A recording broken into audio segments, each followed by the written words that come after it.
মুর্শিদাবাদে বারবার এই ঘটনা ঘটছে কেন? বেলডাঙ্গায় যে ঘটনা ঘটে গেছে তা খুবই অ্যালার্মিং, অর্থাৎ ভাববার মতো বিষয়। প্রায় 30 ঘন্টা ধরে একটি যোগাযোগ স্থলকে বন্ধ করে রাখা হয়েছে, স্টেশন চত্বর ভাঙচুর হয়েছে, কয়েক হাজার লোক একত্রিত হয়েছে। তাদের উদ্দেশ্যটা কি শুধু একটি মৃত্যুর জন্য প্রতিবাদ করা? কই, আমরা তো দেখিনি বাংলাদেশে হিন্দু হত্যার জন্য তাদের প্রতিবাদ। আমরা তো দেখিনি বাংলাদেশের নির্যাতনের বিরুদ্ধে একটি কথা বলা। হাইকোর্ট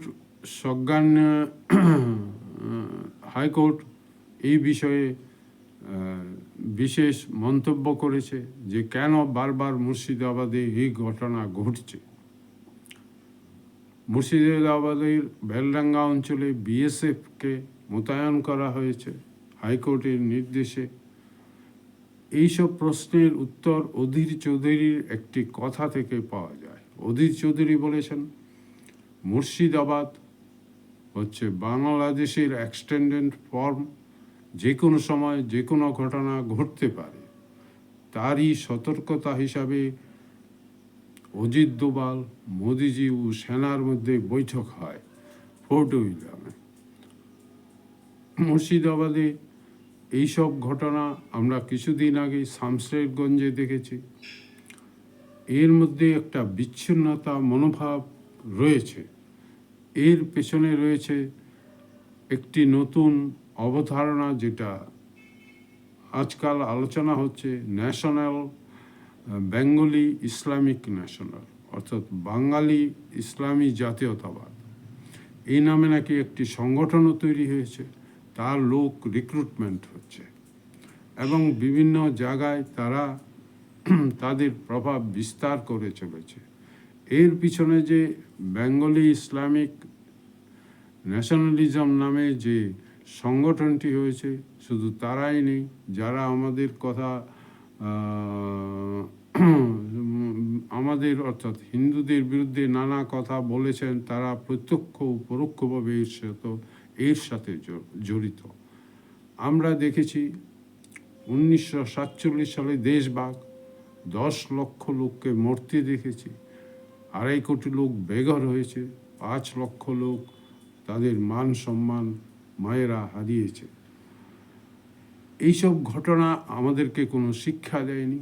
আমরা বামপন্থী রাজনীতি, কংগ্রেস এবং তৃণমূল শাসক, তারা হিন্দুদের বিরুদ্ধে এই ষড়যন্ত্র করেছে।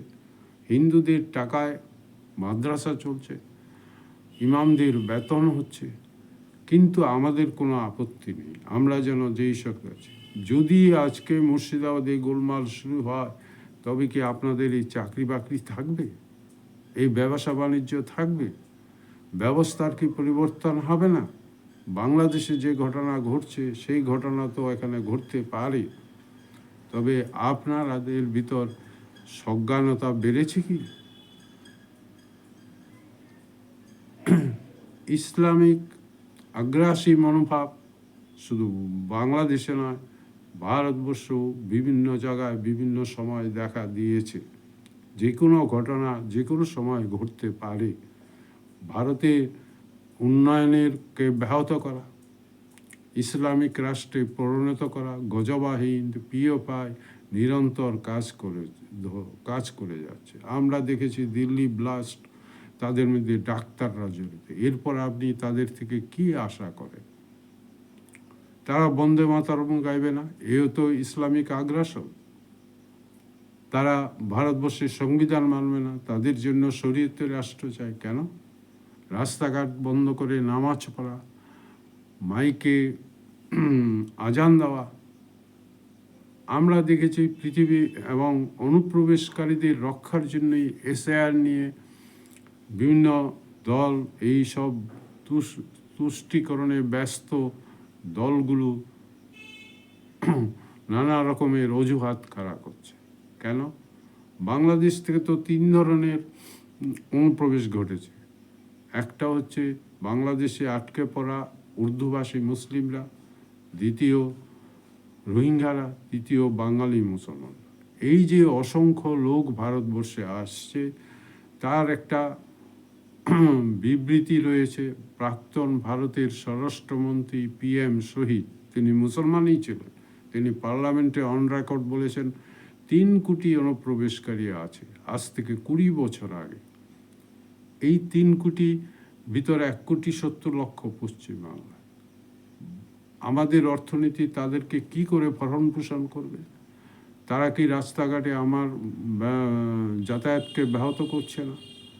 তারা কি বিভিন্ন সরকারি যোজনা নিচ্ছে না? আমরা দেখেছি এসব।